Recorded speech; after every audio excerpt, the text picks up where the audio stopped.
Hello students, welcome to the mechanics institute. आज के इस लेक्चर में हम 12th क्लास के chapter first electric charge and field से इंपॉर्टेंट ऑब्जेक्टिव और fill in the blanks questions लेके आए हैं जो बोर्ड एग्जाम के पैटर्न पर है। चैप्टर अपना है विद्युत आवेश तथा क्षेत्र, इलेक्ट्रिक चार्ज एंड फील्ड। सबसे इजी लेवल से शुरू करते हैं। विद्युत आवेश की इकाई या मात्रक क्या? What is the unit of electric charge?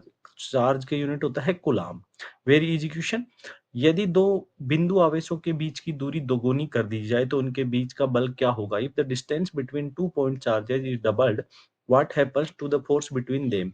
हमें पता है टू पॉइंट चार्ज के बीच में कूलाम्स लॉ लगता है, कूलाम का नियम लगता है दो बिंदु आवेशों के बीच में, और वो एक इनवर्स स्क्वायर लॉ फोर्स है, दूरी के वर्ग के व्युत्क्रमानुपाती है। दूरी दुगुनी कर दी तो जो फोर्स है वो 4 गुना कम हो जाएगा। तो 4 गुना क्या हो जाएगा? 4 गुना कम मतलब चौथाई हो जाता है, become 1/4। Next question.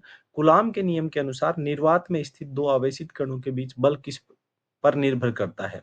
Coulombs law बताना आपको। According to Coulomb's law the force between two charge particle in a vacuum depends on, किस किस पे डिपेंड करता है? F इक्वल टू होता है k q1 q2 बटा r स्क्वायर। तो k का वैल्यू होता है 1/4 पाई एप्सिलॉन नॉट। इसका मतलब माध्यम की प्रकृति पर भी करता है, q1 q2 दोनों चार्ज पर भी करता है, आवेशों के बीच की दूरी पर भी करता है। तो आंसर हो जाएगा उपरोक्त सभी, all of the above.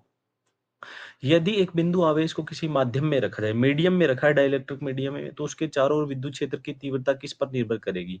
If A point charge is placed in a medium, what does the intensity of electric field around it depends upon? अपने को पता है फॉर्मूला।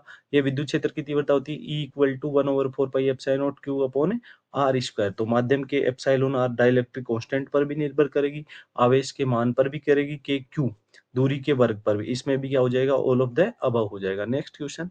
किसी चालक गोले के अंदर विद्युत क्षेत्र की तीव्रता कितनी होती है? What is the intensity of electric field inside the conducting sphere? अपने को पता है कंडक्टिंग स्फीयर के अंदर या चालक गोले के अंदर जो चार्ज है वो जीरो हो जाता है, सारा का सारा चार्ज सरफेस पे आ जाता है, जिसकी वजह से चार्ज जीरो और इलेक्ट्रिक फील्ड भी वहां क्या होता है? अंदर जीरो हो जाता है। Next question. बिंदु आवेश के कारण उत्पन्न विद्युत क्षेत्र किस पर निर्भर करता है? The electric field due to a point charge depends on what?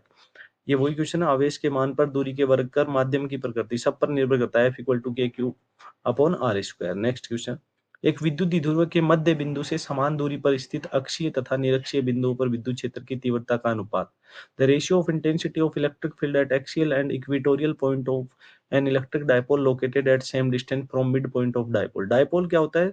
Plus Q और माइनस क्यू चार्ज है, वो एक सर्टेन डिस्टेंस पर होते हैं, तो उनकी जॉइनिंग लाइन का मिड पॉइंट है, उससे जॉइनिंग लाइन को तो बोलते हैं एक्सियल, और जॉइनिंग लाइन की परपेंडिकुलर जो लाइन होती है उसको इक्वेटोरियल या निरक्षीय या भूमध्य रेखा बोलते हैं। अपने को पता है अक्षीय रेखा पर जो इलेक्ट्रिक फील्ड आता है उसकी वैल्यू आती है 2 kp अपॉन आर क्यूब, और निरक्षीय लाइन पर या भूमध्य रेखा पर आता है वो आता है minus K P vector upon R cube. इसका मतलब अक्षीय पर डबल होता है, निरक्षीय पर एक गुना होता है, तो रेशियो क्या हो जाएगा? 2:1। ओके। गाउस का नियम किसके लिए लागू होता है? Gauss law applies to which of the following? किसी भी बंद पृष्ठ, any close surface, close surface के लिए गाउस का नियम लगता है, क्योंकि जब भी हम गाउस लॉ लगाते हैं क्लोज सरफेस को कंसीडर करके चलते हैं, जिसको गाउसियन सरफेस भी बोलते हैं। यदि किसी बंद सतह, बंद पृष्ठ के भीतर कुल आवेश शून्य है, तो गाउस का नियम क्या कहता है? क्लोज इंटीग्रल एक गाउस का नियम ये कहता है close integral E dot D S equal to summation Q by epsilon naught. कुल आवेश जीरो है तो फ्लक्स भी क्या हो जाएगा? जीरो हो जाएगा। ओके। Next question. विद्युत द्विध्रुव आघूर्ण की दिशा किसके अनुसार होती है? द्विध्रुव आघूर्ण पी वेक्टर की डायरेक्शन नेगेटिव टू पॉजिटिव होती है, तो ऋणात्मक से धनात्मक आवेश की। और यदि किसी वस्तु को आवेशित किया जाता है तो इसका क्या कारण होता है? आवेशित करने पर वस्तु को, जैसे अपन इलेक्ट्रॉन का क्या करते हैं? ट्रांसफर करते हैं चार्ज करने पर, तो इलेक्ट्रॉन जब किसी को देते हैं तो वो नेगेटिवली चार्ज हो जाता है, और इलेक्ट्रॉन किसी से रिमूव करते हैं तो वो पॉजिटिवली चार्ज हो जाता है। तो किसका ट्रांसफर होता है? इलेक्ट्रॉन का। विद्युत क्षेत्र रेखाएं किस दिशा में होती है? विद्युत क्षेत्र रेखाओं की दिशा हमेशा पॉजिटिव से बाहर निकलती है और नेगेटिव में एंटर करती हैं। इसका मतलब from positive to negative charge, direction of electric field lines. ठीक है। विद्युत क्षेत्र रेखाएं आपस में क्यों नहीं काटती? क्योंकि अगर why do electric field lines never intersect? क्योंकि अगर ये इंटरसेक्ट करेंगी, किसी बिंदु पर काटेंगी, तो उस पर एक ही पॉइंट पर इलेक्ट्रिक फील्ड की डायरेक्शन मोर देन वन हो जाएंगी, जबकि एक ही फील्ड पर एक ही डायरेक्शन पॉसिबल है, क्योंकि प्रत्येक बिंदु पर केवल एक ही दिशा में क्षेत्र हो सकता है, because there can be only one direction of field at any point. Next question. यदि किसी चालक गोले पर आवेश दिया जाए तो वह कैसे वितरित होगा? If a charge is given to a conducting sphere, how will it distribute? चालक के कोई भी हो, उसका सारा का सारा चार्ज उसके सरफेस पर रिसाइड कर जाता है, उसके सरफेस पर, उसके पृष्ठ पर वितरित होता है, पूरे आयतन में नहीं होगा, केवल सतह पर। Okay, next question. चालक के अंदर विद्युत क्षेत्र क्यों नहीं होता? क्योंकि उसके अंदर जो आवेश है, वो क्या होता है? नहीं होता, क्योंकि सभी आवेश सतह पर स्थित होते हैं, अंदर कोई भी आवेश नहीं होता, because all charge reside on the surface. Okay, next question. Coulomb का नियम किस प्रकार के आवेशों पर लागू होता है? पॉइंट चार्ज पर या स्टैटिक चार्ज पर कूलाम का नियम लागू होता है। Coulomb's law applies to which type of charges? Static charges. यदि 2 समान आवेशों को पास लिया जाए, सेम नेचर के आवेश पास लेके जाएँगे तो उनके बीच में कौन-सा फोर्स लगेगा? प्रतिकर्षण, रिपल्शन का फोर्स लगेगा। वे एक-दूसरे को प्रतिकर्षित करेंगे। They will repel to each other.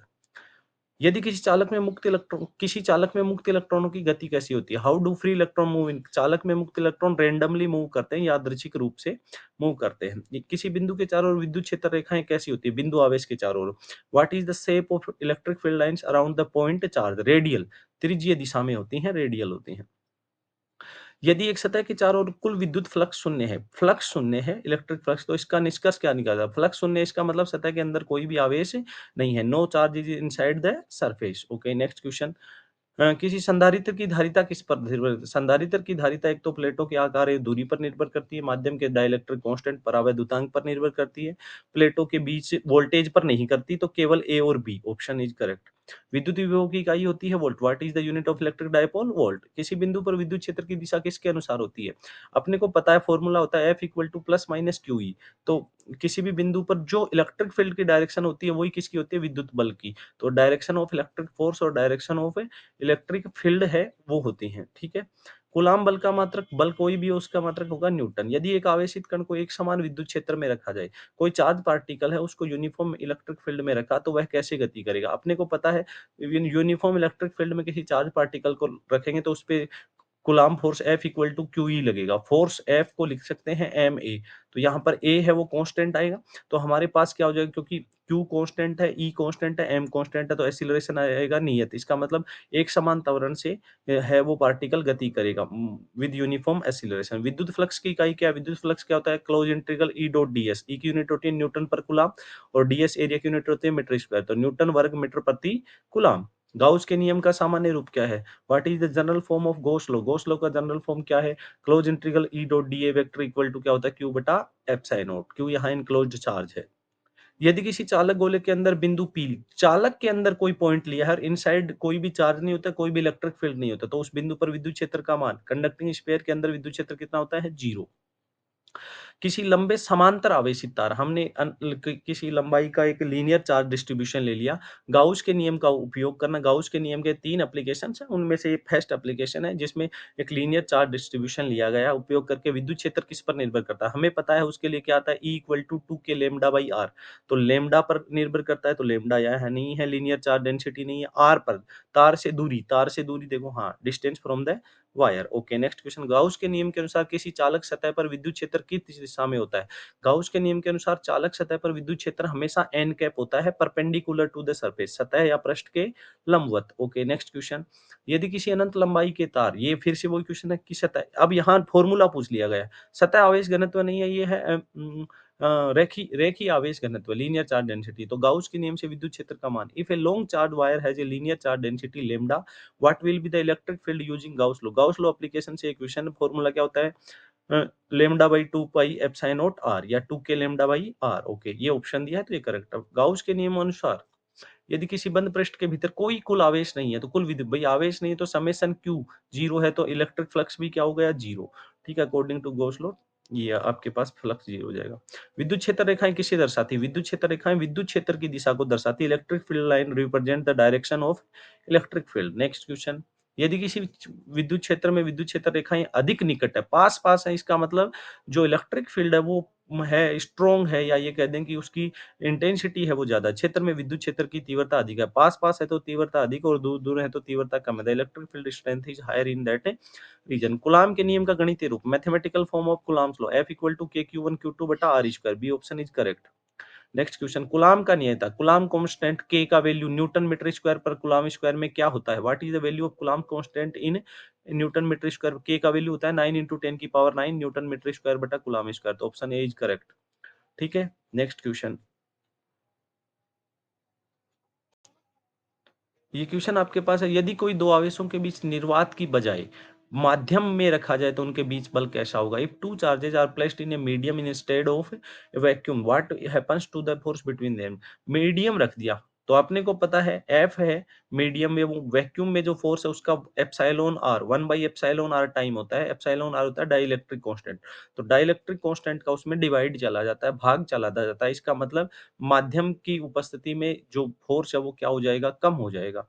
ठीक है, यदि 2 आवेशों के बीच माध्यम रख दिया, ये न्यूमेरिकल पूछ लिया, उसकी सापेक्ष एप्सिलॉन पर आवेदितांक 5 दे दिया आपको, तो बल कितना होगा? रिलेटिव परमिटिविटी दे दी, तो बल पूछा है, तो F है, उसमें किसका भाग चला जाएगा? 5 का, तो 5 गुना कम हो जाएगा। Okay, next question. हाँ, फिल इन द ब्लैंक्स पर आते हैं। किसी वस्तु का आवेशित होना दर्शाता है कि उसमें किसका चार्ज किसके ट्रांसफर से देते हैं? इलेक्ट्रॉन। इलेक्ट्रॉन का स्थानांतरण हुआ। जैसे एक प्रॉपर्टी है आवेशों की, क्वांटाइजेशन ऑफ चार्ज, चार्ज का क्वांटीकरण। तो चार्ज का एक क्वांटा E के इक्वल होता है जिसकी value 1.6 into 10 raise minus 19 coulomb होती है। ये भी आपको पूछ सकता है। नेक्स्ट क्वेश्चन क्या है देखिए यहाँ पर। हाँ, इलेक्ट्रॉन का आवेश ये पूछ लिया, कितना होता है? 1.6 गुणा 10 की पावर माइनस 19 कूलाम। नेगेटिव होता है, वैल्यू पूछे तो वैल्यू लिख दीजिए आप, ठीक है। कूलाम का नियम क्या कहता है कि दो आवेशों के बीच बल उनके आवेशों के गुणनफल के समानुपाती या अनुक्रमानुपाती और उनके बीच की दूरी के वर्ग के क्या होता है? व्युत्क्रमानुपाती। Coulomb's law states that the force between two charges is directly proportional to the product of their charges and inversely proportional to the square of distance between them। तो यहाँ आएगा डायरेक्टली प्रोपोर्शनल, यहाँ आएगा इनवर्सली प्रोपोर्शनल, समानुपाती, यहाँ आएगा व्युत्क्रमानुपाती। विद्युत क्षेत्र की ऐसा इकाई न्यूटन पर कूलम या वोल्ट पर मीटर होती है। विद्युत द्विध्रुव आघूर्ण का क्षेत्र P equal to Q into 2A, 2A उन प्लस Q और माइनस Q के बीच की सेपरेशन डिस्टेंस है। The formula for the electric dipole moment. विद्युत क्षेत्र की दिशा धनावेश से ऋणावेश की ओर होती है। The direction of electric field is from positive to negative charge. Dipole की नेगेटिव टू पॉजिटिव और फील्ड की पॉजिटिव टू नेगेटिव। किसी वस्तु का कुल आवेश सदा रहता है संरक्षित, conserved. The total charge of an object is always conserved. Charge conservation of charge property से क्वेश्चन है। किसी बिंदु पर विद्युत क्षेत्र की दिशा हमेशा धनावेश से दूर, धनावेश से तो बाहर निकलता है और ऋणावेश की ओर होती है। The direction of electric field at a point is always away from positive charge and towards to negative charge. द्विध्रुव आघूर्ण का मात्रक, मात्रक देखो P इक्वल टू होता है Q इंटू 2A। Q का मात्रक होता है कूलाम और A डिस्टेंस का मात्रक होता है मीटर, कूलाम मीटर होता है, ठीक है। इसको कूलाम मीटर को डिबाई भी लिखते हैं छोटी यूनिट के टर्म में। The unit of dipole moment is coulomb meter। यदि दो समांतर प्लेटों के बीच समान रूप से वितरित आवेश हो, दो प्लेट ले ली, उनके बीच में समान रूप से आवेश वितरित है, उत्पन्न विद्युत क्षेत्र हर जगह पर समान होगा तो विद्युत क्षेत्र होगा समरूप। क्या होगा? समरूप। If charge is uniformly distributed between two parallel, the resulting electric field is uniform. वैद्युत क्षेत्र रेखाएं हमेशा धनावेश से प्रारंभ होकर ऋणावेश पर समाप्त होती हैं। Electric field line always start from positive end end at negative charge. यदि किसी चालक गोले पर आवेश वितरित किया जाए तो इसका विद्युत क्षेत्र अंदर कितना होगा? 0, क्योंकि सारा का सारा चार्ज कहाँ चला जाता है? पृष्ठ पर, सरफेस पर रिसाइड हो जाता है, तो अंदर कितना होता है? 0। कूलाम बल माध्यम के सापेक्ष परावैद्युतांक या सापेक्ष विद्युतशीलता पर निर्भर करता है। Coulomb force depends on the relative permittivity of medium या डाइलेक्ट्रिक कांस्टेंट ऑफ मीडियम। द्विध्रुव आघूर्ण की दिशा बताई थी मैंने, नेगेटिव टू पॉजिटिव होती है, ऋणावेश से धनावेश की ओर होती है। Direction of dipole moment is from negative to positive charge. एक बिंदु आवेश के कारण उत्पन्न विद्युत क्षेत्र KQ बटा आर स्क्वायर होता है, किसके समानुपाती होता है? आवेश के समानुपाती होता है, ठीक है।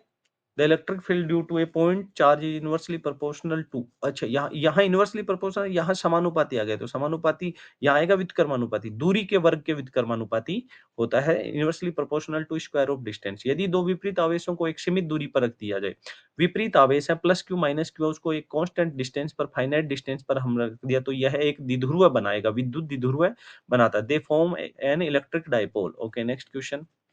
विद्युत क्षेत्र रेखाओं की का घनत्व है क्षेत्र की प्रबलता या क्षेत्र की तीव्रता को दर्शाता है। The density of electric field lines represent the intensity of the field, ठीक है। प्रबलता को दर्शाता है या तीव्रता को समान आवेश एक दूसरे को प्रतिकर्षित करते हैं जबकि विपरीत आवेश एक दूसरे को आकर्षित करते हैं। लाइक चार्जेज या homogeneous charges repel each other whereas opposite charges attract each other. यदि किसी क्षेत्र की विद्युत क्षेत्र की तीव्रता अधिक हो तो उस क्षेत्र में बल अधिक होगा, ठीक है। विद्युत एफ इक्वल टू क्या होता है? क्यूई। ओके, गाउस के नियमानुसार किसी बंद सतह के भीतर कुल आवेश शून्य है तो कुल विद्युत फ्लक्स भी क्या होगा? शून्य होगा, क्योंकि गाउस का नियम क्या कहता है? Flux equal to summation Q बटा एप्सिलॉन नॉट होता है। According to Gauss law, if the total charge enclosed by closed surface is zero, will be 0। एक अनंत लंबाई के आवेशित तार के चारों ओर विद्युत क्षेत्र अनंत लंबाई के चार वो हमने देखा 2k लैम्ब्डा बटा r स्क्वायर, तो दूरी के वर्ग के क्या होता है व्युत्क्रमानुपाती, inversely proportional to square of the distance. कि समतल चालक प्लेट के कारण उत्पन्न विद्युत क्षेत्र की तीव्रता का मान, चालक प्लेट के कारण विद्युत क्षेत्र की तीव्रता या चालक शीट के कारण विद्युत क्षेत्र की तीव्रता थी सिग्मा बटा 2 एप्सिलॉन नॉट और डायरेक्शन लिखे तो एन कैप। गाउस के नियम से हम किसी खोखले चालक गोले के भीतर विद्युत क्षेत्र को शून्य मान सकते हैं। अंदर क्या होता है? 0 होता है, ठीक है। According to Gauss law, the electric field considered in a inside a hollow sphere conducting sphere is 0। Gauss के नियम का उपयोग करके एक अनंत आवेशित प्लेट के दोनों ओर विद्युत क्षेत्र, गाउस अनंत आवेशित प्लेट है, प्लेट के दोनों ओर विद्युत क्षेत्र होता है सिग्मा बटा 2 एप्सिलॉन नॉट, डायरेक्शन होती है एन कैप, मतलब विद्युत क्षेत्र प्लेट के लंबवत होता है दोनों ओर, ठीक है। Using Gauss law, the electric field on both sides of an infinitely charged plate is perpendicular, ठीक है। और कांस्टेंट होता है, यहाँ पर ये भी विद्युत क्षेत्र नियत होता है, ये भी लिख सकते हैं। गाउस के नियम का उपयोग करके एक अनंत आवेशित शीट के कारण उत्पन्न विद्युत क्षेत्र दूरी पर निर्भर नहीं करता, कांस्टेंट होता है, किस पर निर्भर नहीं करता? डिस्टेंस पर। Using Gauss law, the electric field due to an infinitely charge sheet does not depend on a distance, ठीक है। यहाँ यूनिफॉर्म भी लिख सकते हैं। ये कुछ क्वेश्चन थे फिल इन द ब्लैंक्स के।